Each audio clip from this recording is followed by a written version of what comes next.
Good morning, guys. My name's Kyle. This is Jimmy. I got Bradley recording in the back. We're here to discuss to you about some personal development, some discussions we're going to have about goal setting for student athletes. No matter what sport you're in and no matter what year you're in, we're going to discuss all 4 years. You have freshman, sophomore, junior, senior. We're going to go to get a little introduction here real quick. We're going to go to, we have some objectives we want to discuss. We also have this thing we call the step ladder to success. Pretty much how we want you to meet with your advisors, your career advisors, and your academic advisors, and how we break that down. We also have a worksheet that we want you to participate in. It's called Face Fear. We'll discuss that here in a few. But I'm going to let Jimmy talk about our objectives and how we break down the meetings. So the step ladder to success, there's going to be three essential meetings from the get-go. We're going to have an intro meeting where we're going to talk to our student athlete, and you're just going to set your goals for the beginning of the year, and that's probably going to be around August. And sometime around January after winter break, we're going to have a midterm meeting where we're going to talk to the student athlete again about how they're doing, what kind of progress they're making, and if they need to improve on something, or how they're going to ultimately accomplish a goal at the end. And the exit meeting, which is going to be around March or April, and in March or April, you're going to talk about if the goals were met and how'd you do. It's kind of like a reflection at the end of the year, and then you're going to, if you're a freshman, you're going to set goals for your sophomore year. And then it just repeats itself from sophomore and then junior, and senior year is a little different just because you're graduating, so you're going to kind of have that exit meeting a little earlier before graduation, and we'll dwell more into that as we go on in the breakdown. Okay, and then on our next slide, for our breakdown number 2, actually, we have each 4 years broken down into kind of small subjects. So what I'm going to cover is we have freshman and sophomore year. So to start with freshman year, we just call it a career assessment. This kind of just gets you started, gets you had a little interest in high school of what you wanted to do. I think you had a kind of a clue. Maybe you didn't. Maybe you're still undecided when you start out. But this is kind of a way to narrow down your interests. For example, like I was an undecided major when I first started, but I went through the arts and sciences school. I was going to go to the school of business, and then I finally narrowed it down, and I saw that I wanted to do sports administration. So I was kind of in the same boat. So that's what our freshman breakdown would be, is just career assessment. What would you really want to do? What can you narrow it down to? And maybe something you won't even have it narrowed down until sophomore year, which is okay. It's completely okay. We just kind of want to get that whole field narrowed down a little bit. And then on sophomore year, we have resume and cover letters. You might have done that in your Gen 101 class in freshman year. However, throughout the year, you get more experience. Maybe you've already gotten into an internship. Maybe you had a little volunteer experience. You've really gotten a feel for campus. You've gotten involved in campus. And you really just want to edit your resume and your cover letter and make sure that it's all up to date. And prepared for your junior and senior year whenever you start to, look into internships, look into actual jobs, maybe see if there's a work study program or anything like studying abroad or anything like that. And that's what Jimmy's going to talk about is our junior and senior year. So junior year, you really want to start practicing interviews, meeting with career advisor more frequently, just so you can be ready when you have that job interview. And for junior year, you're kind of canceling out on school already. You just want to really focus on your career, and the main thing is just preparation.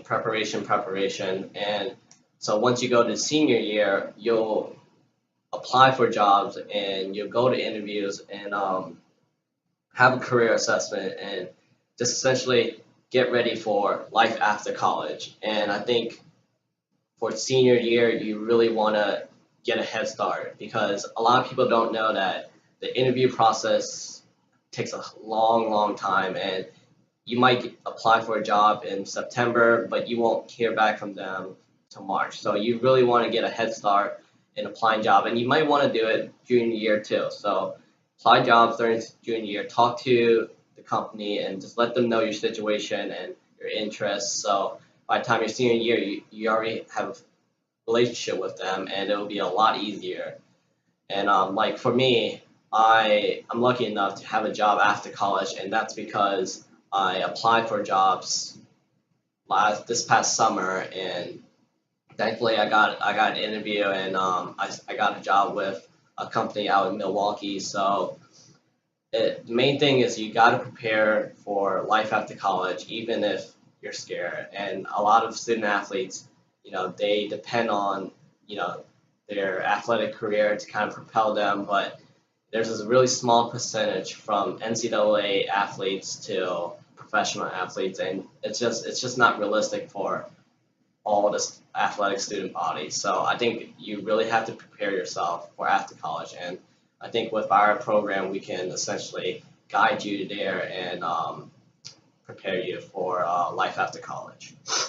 So now we're going to go into our worksheet, actually, our worksheet activity. It's called Face Fear. It's an acronym, actually. I know there's eight different letters, but they all stand for something really important.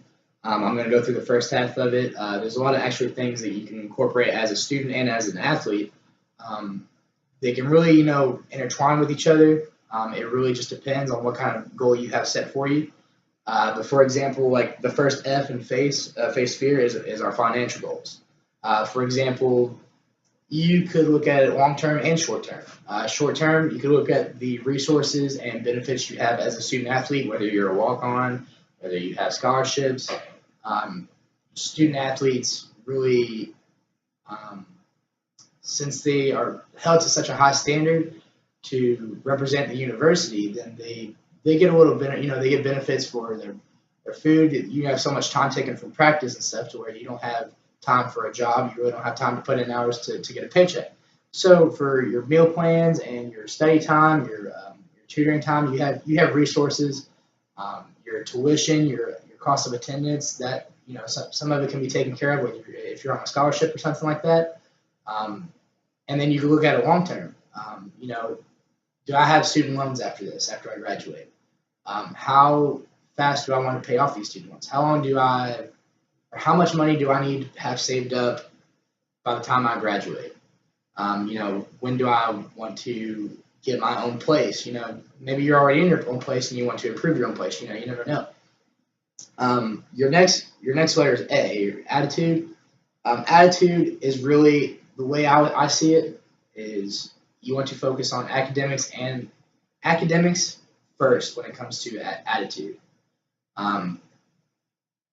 The stress level that college student athletes can have can be really high because your time management, your time management with practice, your trainers, your academic tutors, your classes in general, and your class work, and really you got to have the grades to play. You got to have the grades to be eligible to play first. So really you got to have a good attitude on, hey, I need to get the studying done. I need to have my priorities set.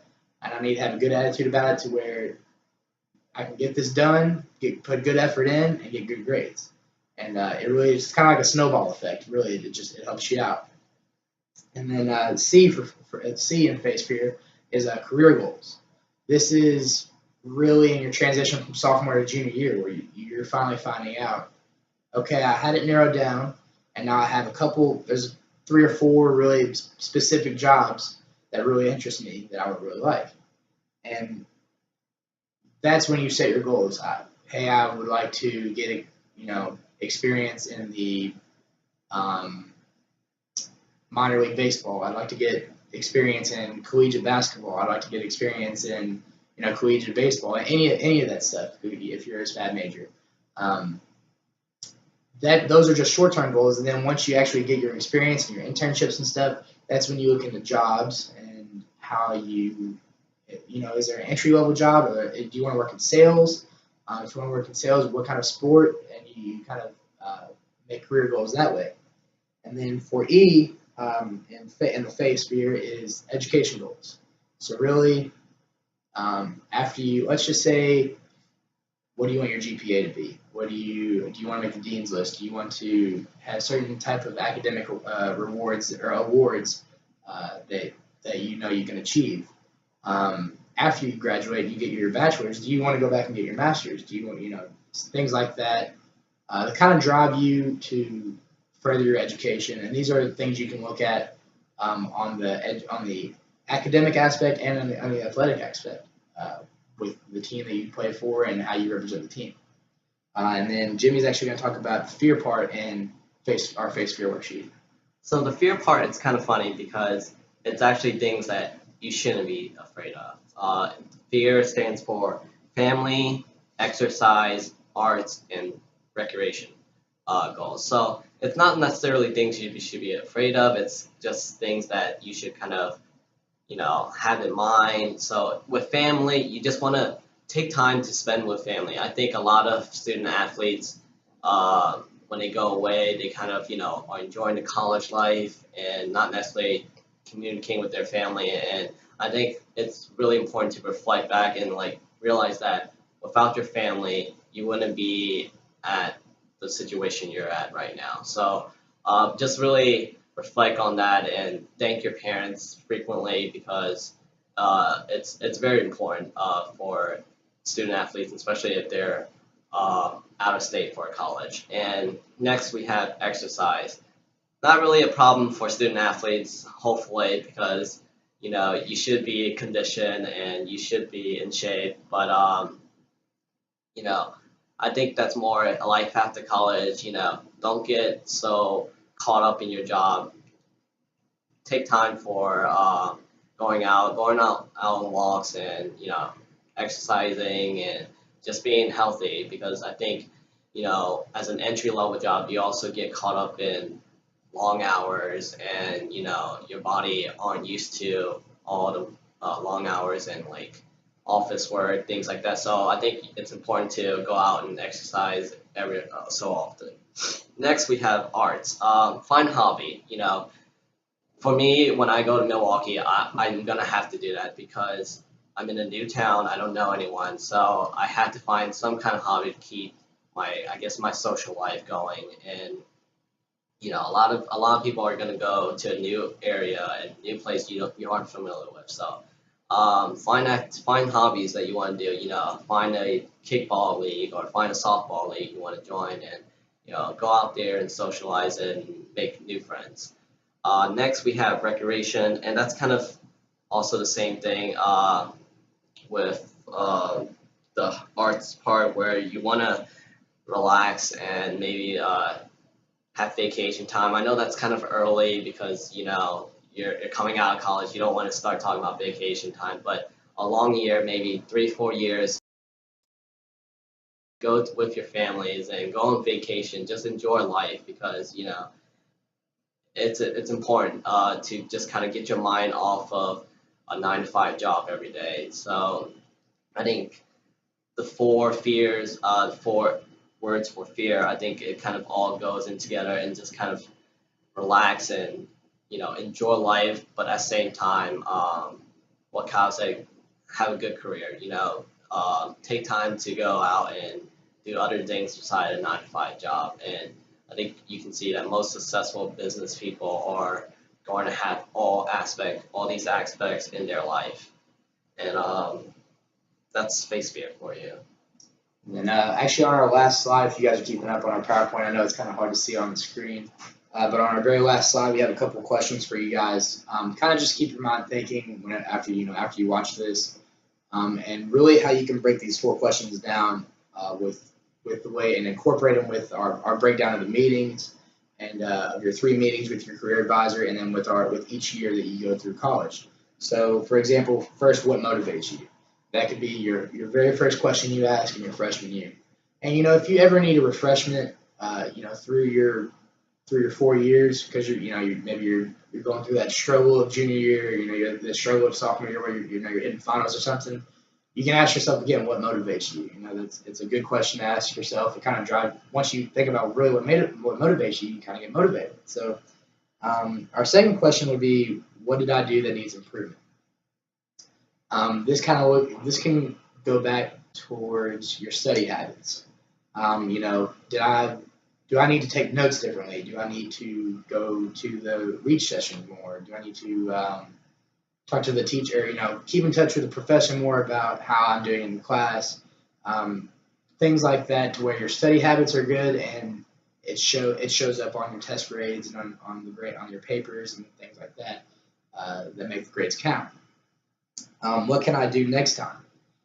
What you can do next time is kind of like, let's just say, what can I do next time so that I'm a step closer to my goals? I'm this much far away from my goals to where, maybe you did push it hard. You had a great semester last semester, but this semester you even want to do better. The sky's the limit. That's how you feel about your career and your team and how you participate in your sport and how you participate in school. And then your last question would be, are my goals reachable? And really, I think that's the question you asked your freshman year also. However, as time goes by, that's when you realize, okay, well, what do I need to really set my goals towards? Are my goals do I have enough time to reach that goal? If I have let's say I have a goal my freshman year and I want it done my sophomore year, is it going to take me till the end of freshman year, or is it just going to take me 2 or 3 years? And really, you don't need to judge it on how long it'll take, as long as you get those goals achieved, whether it be for your sports team or for your career, or for a specific class, or for even a group, like we're in groups to record the videos and make our lesson plans like we are right now. So really, these are like questions you can walk away with and really just think about in the back of your head. And really, to sum it up, I think we've covered it all, and I think these are just. I hope you've walked away with something. I hope you can go back with the questions and think about your goals, and we hope you enjoy this video, and have a great day. Thank you. Go Cards.